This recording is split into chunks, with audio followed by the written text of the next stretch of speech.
mengetahui parameter populasi itu digunakan suatu pendugaan dari statistik suatu sampel. Nah, pendugaan itu juga didasarkan pada sampel itu mengandung unsur ketidakpastian, yang artinya bisa saja suatu dugaan atau kesimpulan benar dan salah. Kenapa hal ini bisa terjadi? Karena data yang digunakan adalah data pendugaan atau taksiran dari sampel. Nah, pendugaan dalam kehidupan sehari-hari juga tidak bisa kita hindari, karena semua orang melakukan pendugaan dalam hidupnya. Nah, untuk mencapai tujuan tersebut, statistik induktif mengembangkan yang pertama teori pendugaan dan pengujian hipotesis. Jadi, teori pendugaan adalah suatu proses dengan menggunakan statistik sampel untuk menduga parameter populasi, sedangkan pengujian hipotesis adalah proses untuk memutuskan apakah hasil dugaan tersebut diterima atau ditolak. Jadi estimasi juga itu sering kali digunakan para pembuat keputusan, karena mereka harus membuat keputusan yang rasional tanpa informasi yang memadai dan adanya ketidakpastian yang cukup besar tentang masa depan. Karena kehidupan tidak ada yang tahu besok itu akan menjadi seperti apa. Nah, di sini kita harus paham juga yang namanya estimator. Jadi estimator itu adalah suatu statistik atau karakteristik dari sampel yang dipergunakan untuk menduga parameter. Parameter itu adalah karakteristik dari populasi. Nah, estimasi ini merupakan nilai statistik yang diamati secara khusus untuk menduga nilai dari parameternya. Nah, untuk tipe estimasi juga ini dibagi menjadi dua, yaitu point estimation atau penduga titik atau estimasi titik, dan interval estimation atau penduga interval. Nah, kalau point estimation ini nilai statistik yang telah dihitung dari sampel yang memperkirakan parameter populasi. Interval estimation itu rentang. Jadi kalau sudah bahas interval itu berarti rentang nilai. Dihitung berdasarkan informasi dalam sampel bahwa parameter dalam suatu populasi akan berada dalam kisaran itu dengan tingkatan atau tingkat kepercayaan tertentu. Dalam kasus ini, pendugaan kali ini kita akan lebih banyak membahas tentang interval estimasi. Kenapa? Kalau poin estimasi saya langsung kasihkan contohnya saja. Contohnya misalkan kita memprediksikan atau kita menduga pertumbuhan ekonomi pada Sumba Timur akan naik pada tahun depan, misalnya naiknya sebanyak 1%, misalkan ya, naiknya 1%. Atau naiknya 2% lah dari pertumbuhan ekonomi sebelumnya. Nah, kemudian setelah kita tahun depannya, setelah tahun depan ternyata pertumbuhan ekonominya tidak naik. Bahkan kalau naik pun tidak sampai 2, hanya cuma 1. Nah, itu berarti bahwa estimasi kita itu salah. Kenapa? Dia hanya cuma 1 titik, harus pas 2 baru kita benar gitu. Tapi interval estimation itu ada rentang nilainya. Jadi kalau misalnya kita mengestimasi ternyata pertumbuhan ekonomi itu kita akan di Sumba Timur akan naik sebanyak 2% di tahun 2021 misalnya. Terus pada saat tahun 2021 hasil estimasi kita itu ternyata kita peroleh itu naiknya antara 1 sampai atau 1,5 sampai 2,5, antara 1,5 sampai 2,5%. Nah, 2 itu kan ada di antara 1,5 dan 2,5. Berarti estimasi kita tuh bisa saja jadi benar. Nah, jadi kita akan lebih banyak untuk membahas tentang interval estimasi. Sifat-sifat penduga juga itu yang pertama adalah tidak bias, yang artinya nilai ekspektasi atau nilai yang kita harapkan itu tidak melampaui jauh dari nilai parameter populasinya. Jadi apabila nilai statistiknya itu sama dengan parameter populasinya, maka dia tidak dikatakan bias. Tapi kalau seandainya sudah jauh dari nilai ekspektasi, jauh dari nilai parameter populasinya, maka itu dikatakan bias. Jadi salah satu sifat penduga itu adalah tidak bias. Yang berikutnya, sifat berikutnya adalah efisien, yaitu bila estimator mempunyai standar error paling kecil dibandingkan dengan estimator lainnya. Jadi nilai standar errornya harus kecil. Berikutnya harus juga konsisten, yaitu apabila semakin besar ukuran sampel, nilai statistik akan semakin mendekati nilai parameternya. Jadi kalau seandainya mau nilainya lebih mendekati parameter, mungkin sampelnya juga harus semakin lebih besar. Jadi kalau andaikan parameternya 200, populasinya 200, ya mungkin sampelnya itu 100 atau N-nya 200. Ya seperti inilah. Kalau 5 misalnya populasinya 200 terus sampelnya 5, ya bisa jadi hasilnya kurang konsisten gitu. Jadi kalau mau konsisten berarti data sampel harus tidak harus mendekati, tapi semakin banyak data sampel maka semakin menuju ke arah yang konsisten. Dalam prakteknya teman-teman, nilai statistik dari satu sampel ke sampel lainnya itu bisa saja memiliki nilai yang sama, tetapi bisa juga memiliki nilai yang berbeda. Contohnya, sampel dari 4 kabupaten mempunyai nilai rata-rata yang berbeda dengan sampel dari satu kabupaten atau 3 kabupaten. Jadi tetap memiliki rata-rata yang berbeda.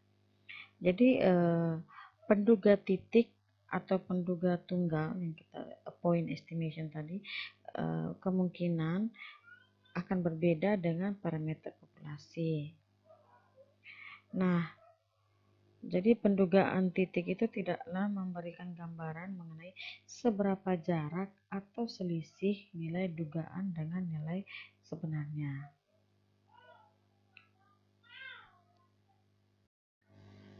Atau contoh lainnya misalnya inflasi. Inflasi, kalau kita mau menghitung inflasi, apakah 15 kota itu bisa mewakili Indonesia atau 66 kota besar di Indonesia itu bisa mewakili inflasi Indonesia? Nah, itu pertanyaannya. Bisa nggak sih? Bisa tidak sih 66 kota itu mewakili untuk seluruh wilayah Indonesia? Nah, dalam statistika, ketepatan digambarkan itu dengan standar deviasinya. Jadi seberapa jauh nilai-nilai dalam sampel tersebar dari nilai tengahnya. Semakin kecil maka semakin baik. Jadi dengan memperhatikan peranan standar deviasi, nah pendugaan titik tadi kita gantikan dengan pendugaan interval. Karena pendugaan interval ini menunjukkan pada interval berapa suatu parameter populasi akan berada. Hal ini didasarkan atas pertimbangan bahwa suatu nilai dugaan itu tidak mungkin dapat dipercaya penuh 100%. Karena nilai tersebut didasarkan pada sampel yang merupakan bagian dari populasi. Jadi suatu interval keyakinan dibatasi oleh dua nilai yang disebut batas bawah dan batas atas. Lebih memungkinkan bahwa suatu parameter akan berada pada kisaran interval tersebut. Jadi interval keyakinan untuk rata-rata populasi adalah interval yang memiliki probabilitas besar mengandung rata-rata hitung populasi. Bentuk umum interval keyakinan juga bisa kita lihat seperti yang di sini. Parameter yang diketahui itu lebih besar dari ini adalah nilai batas bawah keyakinan dan lebih kecil dari nilai batas atas keyakinan. Nilai C ini adalah Probabilitas atau tingkat keyakinan yang dalam praktek sudah ditentukan terdahulu. Nah, nilai C ini berada pada kisaran 0 sampai 1.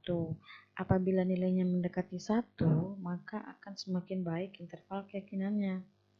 Misalnya, nilai C-nya adalah 0,95 atau interval keyakinannya 95%. Maka ini dapat diartikan bahwa sekitar 95% dari interval yang disusun akan mengandung parameter yang sama dengan yang diduga.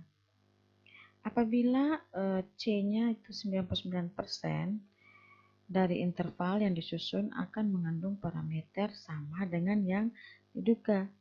Jadi semakin besar interval keyakinan, maka akan semakin yakin bahwa nilai parameter akan sama dengan nilai dugaan. Oleh sebab itu, kalau nilai C-nya semakin rendah, maka keyakinan bahwa interval tersebut mengandung parameter yang sama dengan yang diduga juga itu akan semakin kecil. Nah, kalau semakin kecil, C-nya itu berarti kan semakin bias. Padahal sifat-sifat penduga itu harusnya tidak bias. Contoh soalnya, buatlah rumus untuk interval keyakinan sebesar 80% apabila BPS merencanakan untuk melakukan survei tingkat suku bunga bank di Indonesia setelah Bank Indonesia menaikkan suku bunga SBI sebanyak 25 basis poin dari 8,25 menjadi 8,50 pada bulan Mei 2008. Nah, sekarang kita masih memprediksikan nih interval penduganya. Persamaannya kita masukkan, terus kita cari untuk C-nya kan 80. 80% itu kan sama dengan 0,8, berarti 0,8 dibagi 2 itu dapatnya 0,4000. Jadi ini kenapa dibagi 2? Karena seperti kemarin sudah kita jelaskan bahwa distribusi normal itu kurvanya begini ya, dan dibagi 2. Simetris sisi kiri dan sisi sebelah kanan. Jadi kita mau mengetahui letak interval batas bawah dan batas atasnya. Nah, kemudian 0,4 bagi 2 itu dapatnya 0,40000. Nah, kita kemudian melihat pada tabel Z 0,400 itu probabilitasnya di mana. Dan di dalam tabel Z itu 0,400 itu berkisar di antara 0,3997 dan 0,405. Kita memilih yang terdekat ya. Yang terdekat adalah 0,3997 dan probabilitasnya adalah 1,28.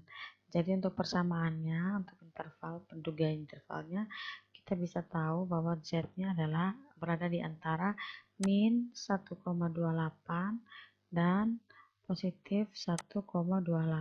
Itu Z-nya. Nah, kalau digambarkan ya seperti ini ya teman-teman.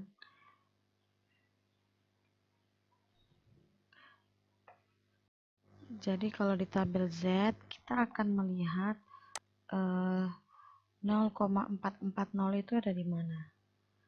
0,44 0,400 40 ini ya teman-teman.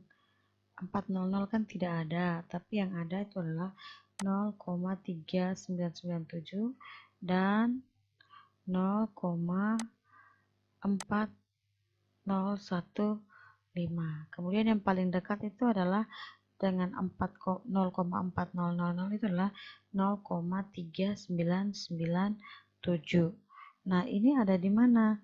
Oh, ada di Z 1,2 dan 0,08. 1,2 ditambahkan dengan 0,08 dapatnya 1,28. Jadi tabel Z-nya dapat 1,28. Standar error adalah standar deviasi dari rata-rata.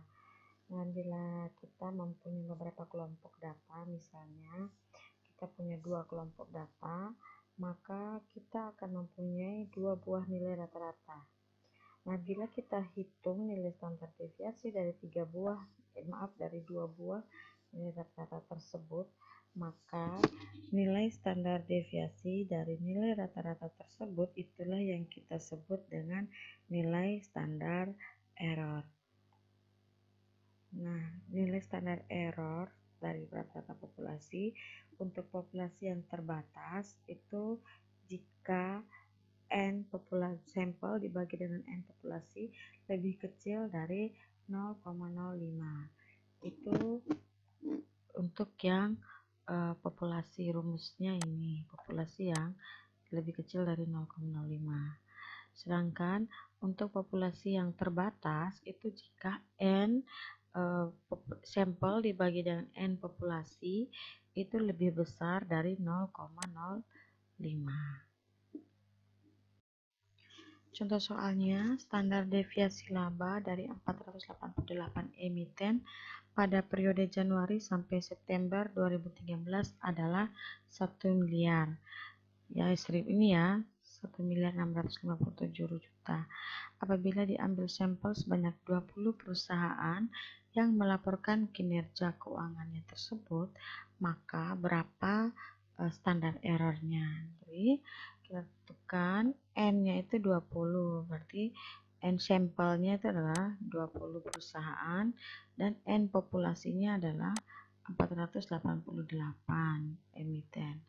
Nah, kemudian untuk mengukur D tergolong standar error yang terbatas atau yang tidak terbatas, maka tinggal dibagi N sampel dibagi dengan N populasi, dapatnya adalah 0,04. Nah, ini lebih kecil dari 0,05. Jadi ini termasuk dalam untuk populasi yang tidak terbatas karena lebih kecil dari 0,05. Nah, rumusnya adalah seperti ini. Standar error sama dengan standar deviasi dibagi akar dari sampel. Jadi standar deviasinya adalah 1657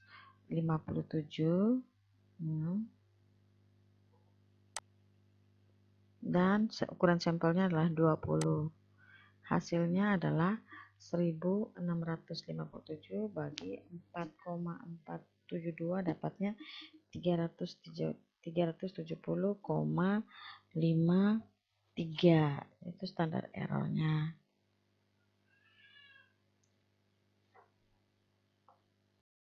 Jadi kita sudah belajar untuk menentukan nilai Z dan untuk menentukan nilai standar errornya. Nah, sekarang kita masuk dengan menentukan intervalnya. Untuk menyusun interval keyakinan, maka kita harus paham dulu bahwa interval keyakinan itu terdiri dari interval keyakinan untuk rata-rata, interval keyakinan untuk proporsi, dan interval keyakinan selisih rata-rata dan proporsi. Nah, interval keyakinan untuk rata-rata juga itu ditentukan oleh dua hal, yaitu bentuk distribusi samplingnya dan standar deviasinya apakah diketahui atau tidak. Jadi di sini ada yang distribusi normalnya, ada interval keyakinan saat dia berdistribusi normal dan standar deviasi populasinya diketahui. Ada juga yang distribusi normal dan standar deviasi populasinya tidak diketahui. Bagaimana juga interval keyakinan untuk rata-rata jika distribusi sampling mendekati normal dan standar deviasi populasi tidak diketahui. Sedangkan untuk interval keyakinan selisih rata-rata dan proporsi juga itu kita bisa lihat dari bagaimana selisih antara untuk selisih rata-rata dan untuk selisih proporsi. Nah, proses penyusunan interval juga atau interval keyakinan kita akan pelajari. Jadi dapat dibuat alur atau prosedur yang lebih mudah untuk dipahami. Jadi yang pertama adalah kita memulai untuk mengidentifikasi masalah. Jadi mau lihat masalah apa yang mau kita lihat. Nah, berdasarkan contoh dari bukunya Purwanto, Soehardi Purwanto ini masalahnya adalah masalah inflasi yang kita ambil. Nah, langkah berikutnya adalah kita melakukan sampel. Jadi kalau misalnya masalahnya sudah inflasi, kira-kira yang untuk membahas inflasi itu berapa? Apakah seluruh kabupaten atau provinsi yang ada di Indonesia atau mewakili? Tentukan sampelnya. Nah, setelah komoditas desanya atau kabupaten atau sampelnya itu sudah dipandang untuk mewakili, maka dari sampel itu kita akan mengetahui nilai rata-rata dan standar deviasinya. Setelah itu, langkah berikutnya adalah menentukan statistik sampel dengan tingkat keyakinan yang akan kita gunakan. Bisa juga 99%, 98%, 95%. Nah, setelah kita menentukan tingkat keyakinan kita, maka langkah berikutnya adalah menentukan tingkat kepercayaan yang kita peroleh dari nilai Z.